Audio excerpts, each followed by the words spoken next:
This is the if and nested if function. And the if function is used to create a variety of outputs in a cell location based on the results of a logical test. And we're going to use the if and nested if functions in our investment portfolio. I'm in the Data Analytics Project 5 workbook, and I'm in the investment detail worksheet. So I'm going to begin by clicking cell P5, and we're going to use the if function to designate if an investment is a long or short-term investment. I'm typing the equal sign, the function name is if, and the open parentheses, and you can see the arguments for the if function. We're going to start with a logical test. I'm going to click cell O5.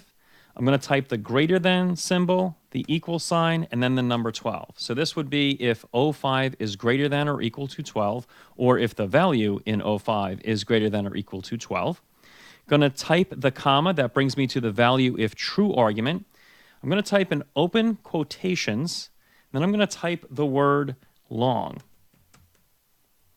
So what's going to happen in the value of true argument? If the logical test is true, what is ever used to define the value of true argument, that becomes the output of the function. So if this logical test is true, the function is going to show the word long in cell P5. Now, a key thing to note is I've enclosed the word in quotations. Any words or text string that you'd like to use as the output of the if function must be enclosed in quotations. If you forget to add the quotations, the output of the function is going to be an error code. So you want to remember the quotations for any words or text strings. Typing the comma to go to the value if false argument. I'm going to open the quotations, type the word short, and then close the quotations. So in the value of false argument, if the logical test is false, whatever I use to define in the value of false argument, that will become the output of the function. So I'm going to finish the function by typing a closing parentheses, tap the enter key, and the output is long because the months that this investment has been owned is greater than 12 months. It's 48 months. So I'm going to copy and paste this to the rest of the rows in my investment portfolio by just double-clicking the fill handle.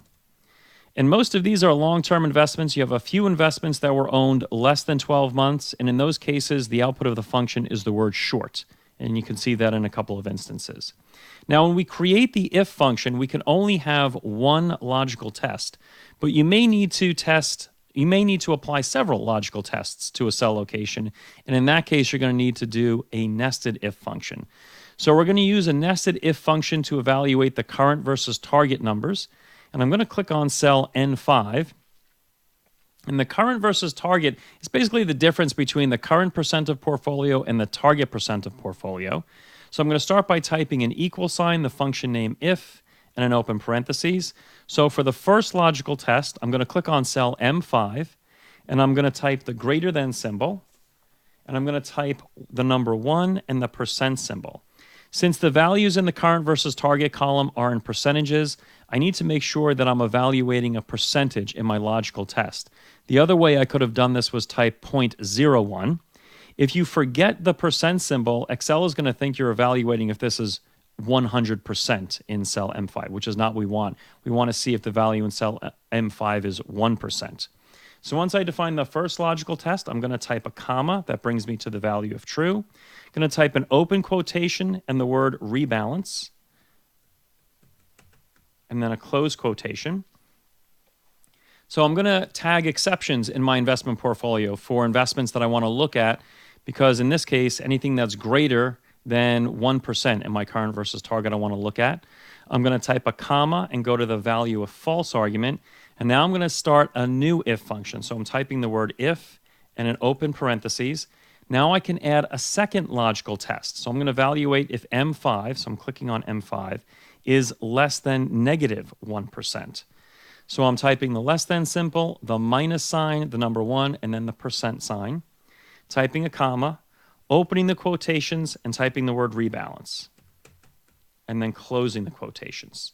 So if the value or the current versus target is greater than 1%, we're going to tag it with an exception that says rebalance. If it's less than 1%, we also want to tag this with an exception that says rebalance. I'm going to type the comma to go to the value of false argument. If both logical tests are false, I just need to see the word OK. So I'm going to open the quotations, type the word OK, and close the quotations. Now, to finish this off, I need to type 2 closing parentheses. You can see we have 2 if functions here and 2 open parentheses. That means I need 2 closing parentheses. And the parentheses will be color coded. So the red is showing you the second if function, and the black is closing off the first if function. So I'm going to tap the enter key, and the output is rebalanced. So we need to take a look at this investment because it's greater than 1%. And to copy and paste the nested if function to the rest of the rows in the investment portfolio, I'm going to double click the fill handle. And you can see a lot of these investments were tagged with an exception, meaning that we have to look at this, whether these investments have to be sold or maybe they have to be purchased. And a few of the investments are okay because they are not falling outside the tolerance of -1 or greater than 1%. And that is how you create the if and nested if functions.